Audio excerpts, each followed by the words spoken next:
सर्वेभ्यो नमो नमः। सभी को नमस्कार। देखिए आज की टेस्ट सीरीज का पहला प्रश्न क्या है। पहला प्रश्न है अजाम इत संज्ञा विधायकम सूत्रम किम, कि अचो की इत संज्ञा करने वाला सूत्र कौन सा है। व्याकरणिक प्रश्न है। ऑप्शन देख लीजिए। ऑप्शन है हलंत्यम, तस्य लोपः, उपदेशे अज अनुनासिक इत या अनश्च। तो इसका सही आंसर क्या होगा। प्रिय विद्यार्थियों, आप वीडियो को रोक करके प्रश्नों को सोल्व करने का प्रयास कीजिएगा। देखिए इसका सही आंसर हो जाएगा ऑप्शन नंबर बी, उपदेशे अनुनासिक इत।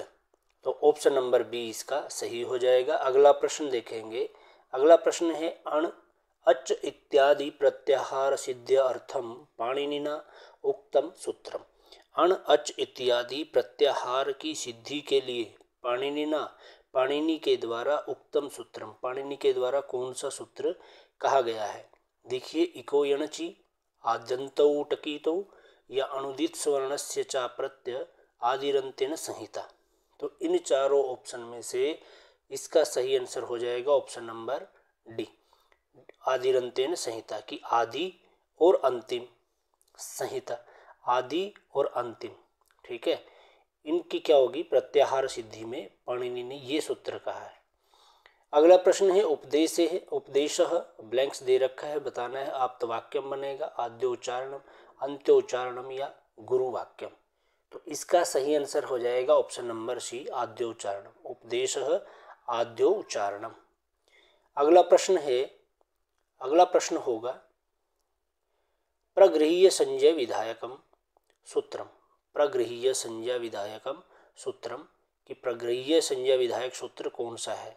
संज्ञा विधायक सूत्र है, पहला ऑप्शन है इदुदे द्विवचनम प्रगृह्यम, दूसरा है प्लुत प्रगृह्य अचि नित्यम, तीसरा है ऋत्यकः और चौथा ऑप्शन है अणो अप्रगृह्यस्य अनुनासिकः। तो इन चारों ऑप्शन में से सही आंसर हो जाएगा ऑप्शन नंबर ए, इदुदे द्विवचनम प्रगृह्यम। प्रिय साथियों, देखिए ये पीजीटी और आपका जो टीजीटी का एग्ज़ाम है, चाहे किसी भी स्टेट का हो, उन सभी के लिए बहुत इम्पोर्टेंट ये वीडियो है। वैसे ये जो कर्नाटक का एग्ज़ाम हुआ था, कर्नाटक में असिस्टेंट प्रोफेसर का ये पेपर था 2014 में जो हुआ था, वो यही पेपर है। उस पेपर को हम सोल्व कर रहे हैं। ये हमारा टीजीटी पीजीटी के लिए तो इम्पोर्टेंट है ही, उसके साथ साथ ये असिस्टेंट प्रोफेसर के लिए भी वेरी इम्पोर्टेंट है। देखिए अगला प्रश्न, नियतोपस्थिति कह ब्लैंक्स दे रखा है कि इसमें क्या आएगा, प्रातिपदिकार्थः, कारणम, उपसर्गः या करणम। तो इन चारों में से इसका सही आंसर क्या हो जाएगा, प्रातिपदिकार्थः। नियतोपस्थिति कह प्रातिपदिकार्थः, ये सही हो जाएगा। अगला प्रश्न है गौरी इत्यत्र कह प्रत्यय। देखिए ये प्रत्यय से है प्रश्न। अब इसमें गौरी शब्द में बताना है कि कौन सा प्रत्यय है। चार ऑप्शन है, ती प्रत्यय, अंगीन, अंगीश और अंगीप। ये चार प्रत्यय हैं, चारों स्त्री प्रत्यय हैं। तो इनमें कौन सा प्रत्यय होगा, गौरी शब्द में कौन सा प्रत्यय होगा। इसका सही आंसर क्या हो जाएगा, अंगीश प्रत्यय। ऑप्शन नंबर बी सही हो जाएगा। अगला प्रश्न है इत्थम भूत लक्षणे इति सूत्रेण का विभक्ति। इत्थम भूत लक्षणे के द्वारा, इस सूत्र के द्वारा कौन सी विभक्ति होगी, ये हमने बताना है। चतुर्थी, तृतीया, पंचमी या द्वितीया। तो इसका सही आंसर क्या हो जाएगा, तृतीय विभक्ति। इत्थम भूत लक्षणे से सूत्र के द्वारा कौन सी विभक्ति होगी, तीसरी विभक्ति होगी।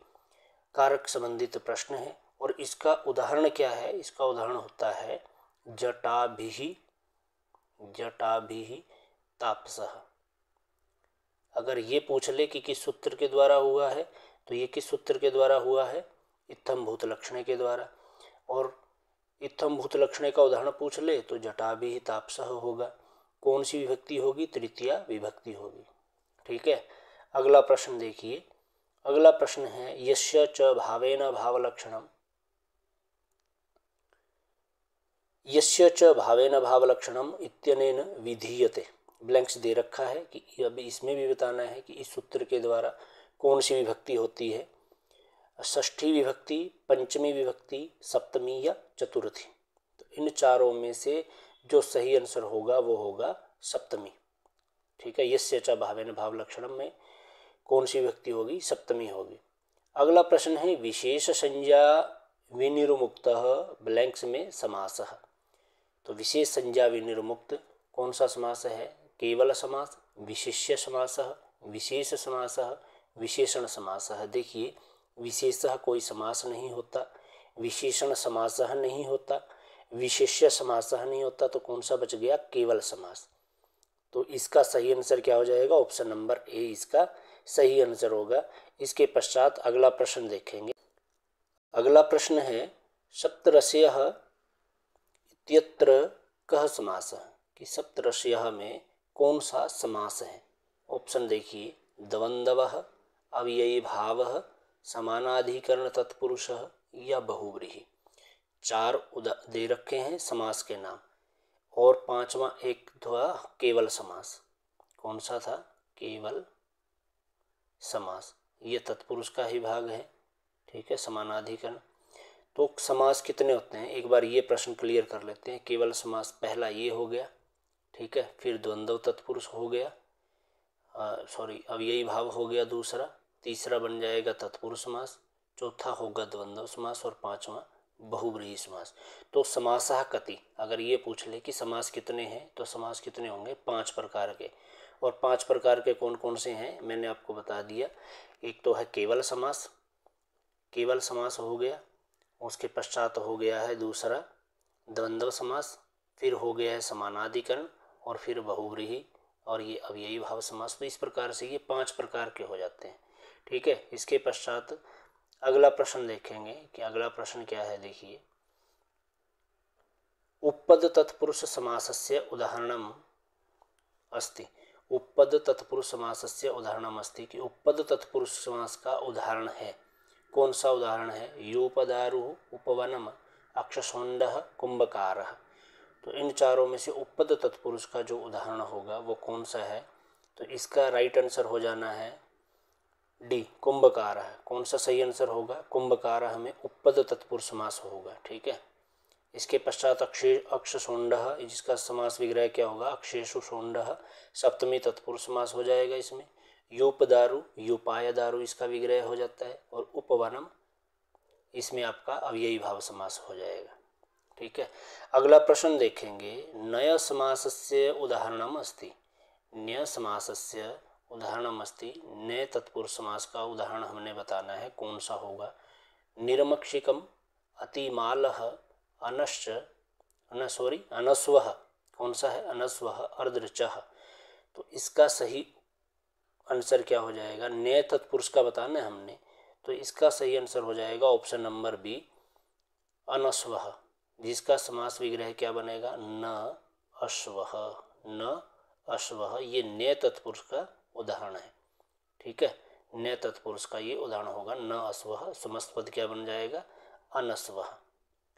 क्योंकि जहाँ पर न अश्वः है, अगर यहाँ पर आ जाए हमारा कोई स्वर न के पश्चात, अगर स्वर आ जाता है तो न को अन बन जाएगा। क्या बन जाएगा? अन। ठीक है, और नहीं तो न ही लगा रहता है। जैसे कि न की जगह क्या होगा? न सत्य, ये आ गया न सत्यम।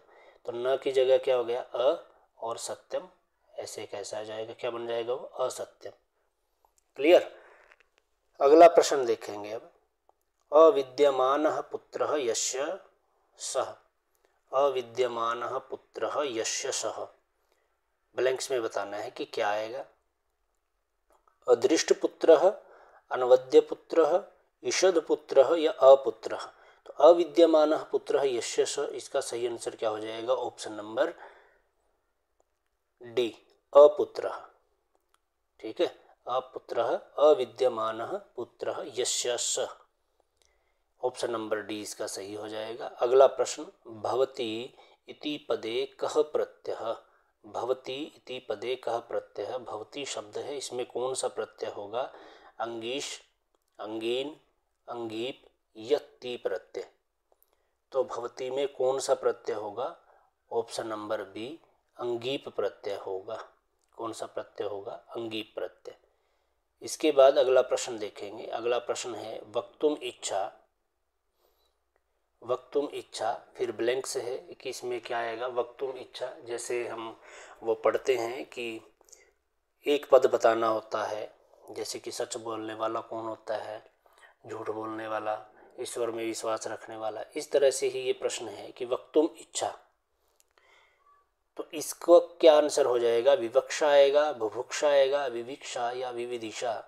तो इसका सही आंसर हो जाएगा ऑप्शन नंबर बी, इसका सही होगा। कौन सा आंसर सही होगा?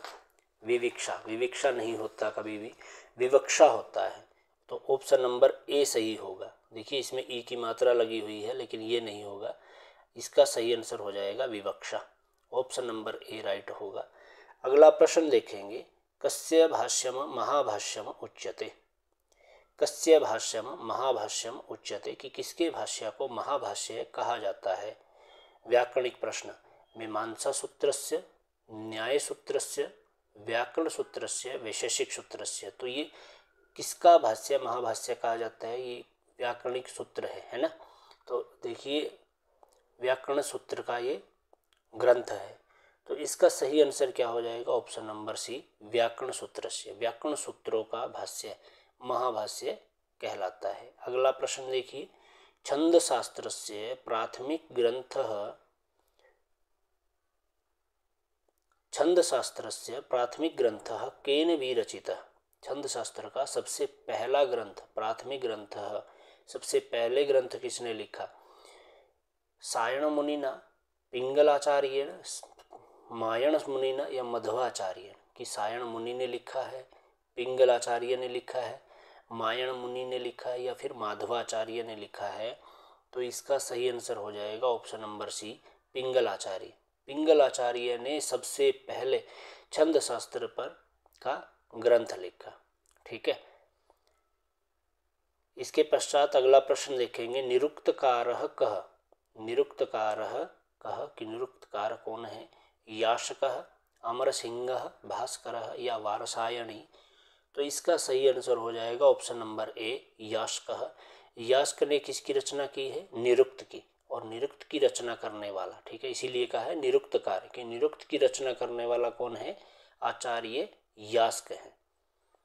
अगला प्रश्न देखिए, शिक्षा डैश तु वेदस्य। शिक्षा डैश तु वेदस्य। देखिए शिक्षा जो है वो क्या है? एक वेदांग है।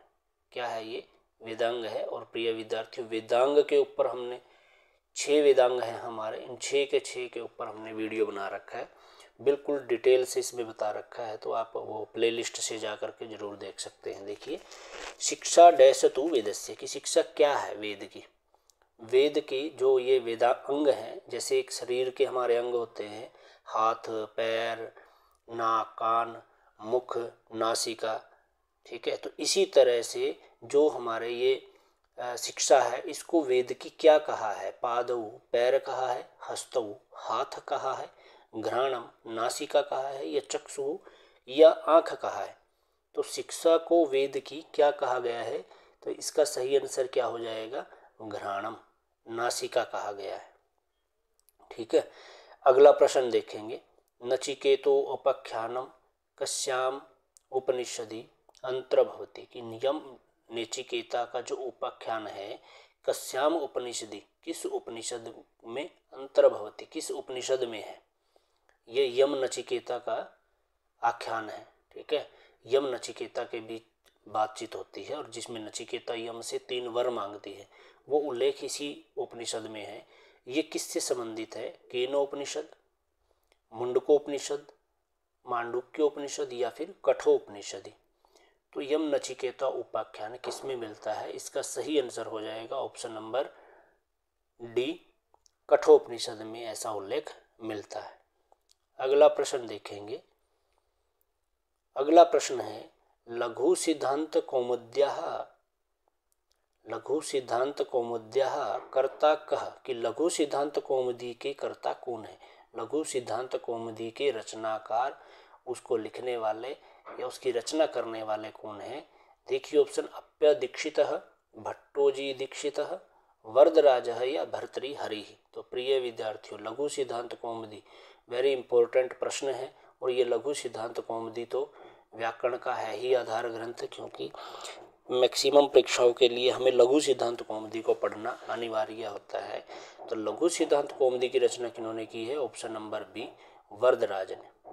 किन्होंने की है? वरदराज ने की है। ऑप्शन नंबर बी इसका सही हो जाएगा।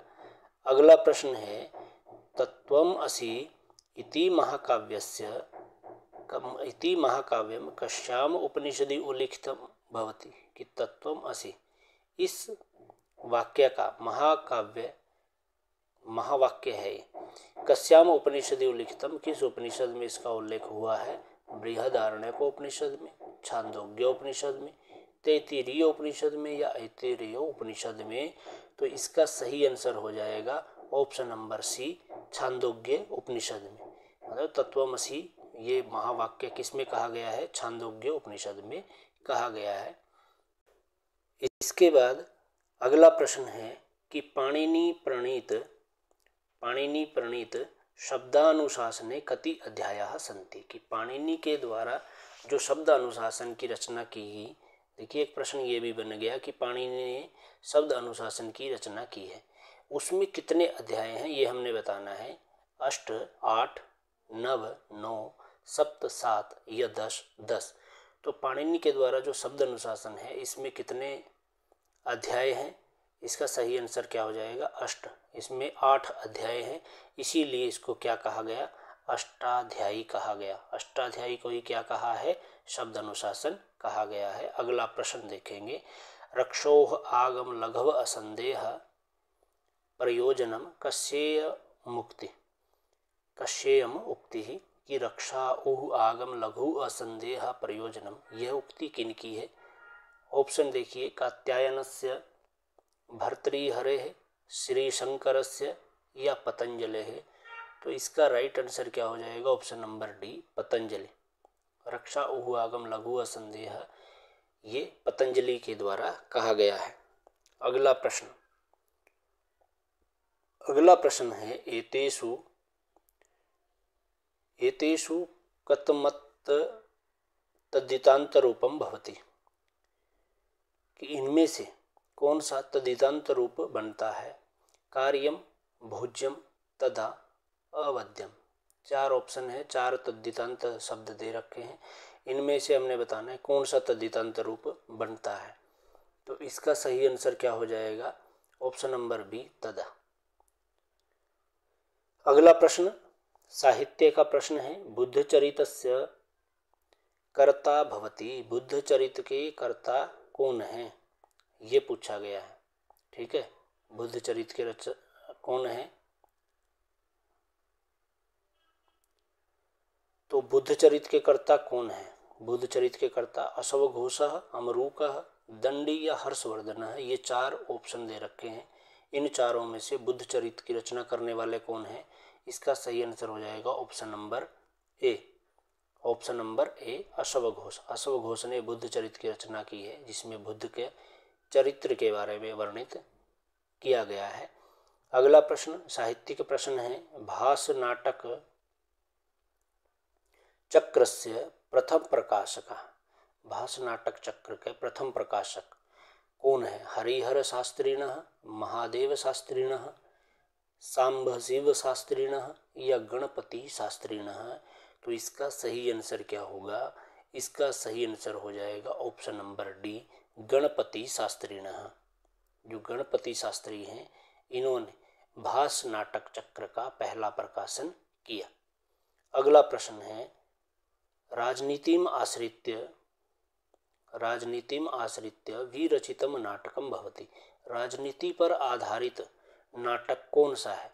अभिज्ञान शाकुंतलम, मुद्रा राक्षसम, मालती माधवम या उत्तर रामचरितम। तो राजनीति पर आश्रित जो नाटक है वो कौन सा है? ऑप्शन नंबर सी सही हो जाएगा, मुद्रा राक्षसम।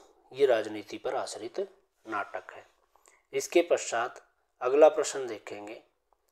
अगला प्रश्न है कि कस्मिन् भवभूतिर्विशिष्यते। कस्मिन् भवभूतिर्विशिष्यते मालती माधवे, उत्तर रामचरिते, महावीर चरिते या दश कुमार चरिते। तो इसका राइट आंसर हो जाएगा ऑप्शन नंबर सी, उत्तर रामचरिते। कहा है कि उत्तर रामचरिते भवभूतिर विशिष्यते। ठीक है, अगला प्रश्न देखेंगे। रत्नावली 10 रूपकेषु, रत्नावली 10 रूपकेषु कस्मिन् अंतर भवति।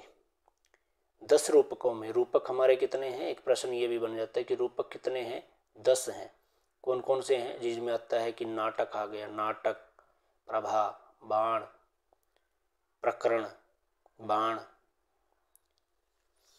इस प्रकार से 10 रूपक हैं। तो कस्मिन् अंतर भवति, 10 रूपकों में जो है वो बताना है कि कौन सा, कस्मिन् न अंतर भवति, कौन सा नहीं है ये बताना है। नाटिकायाम, भाणे, प्रकरणे, व्यायोग, व्यायोग भी है, प्रकरण भी है, भाण भी है। तो जो रत्नावली है वो 10 रूपकेषु, देखिए भाई 10 रूपकेषु, 10 जो 18 उपरूपक है, ये तो नाटिका तो उनमें आता है। रत्नावली क्या है, नाटिका है, और नाटिका किस में आती है, उपरूपक में। किस में आती है, उपरूपक में। और उपरूपक कितने हैं, 18 हैं। और रत्नावली क्या है, नाटिका है, जो किसके अंतर्गत आती है, नाटिका। नाटिका किस में है, 10 उपरूपकों में आती है। उपरूपक कितने हैं, 18 हैं। ठीक है, तो ये था प्रिय विद्यार्थियों आज का वीडियो। आपको कैसा लगा हमें कमेंट बॉक्स में ज़रूर बताइए। वीडियो को लाइक, शेयर, कमेंट जरूर कीजिएगा। अपने सभी साथियों को ज़्यादा से ज़्यादा वीडियो को शेयर कीजिएगा। अगली वीडियो में हम इससे अगले प्रश्नों को सॉल्व करेंगे। धन्यवाद।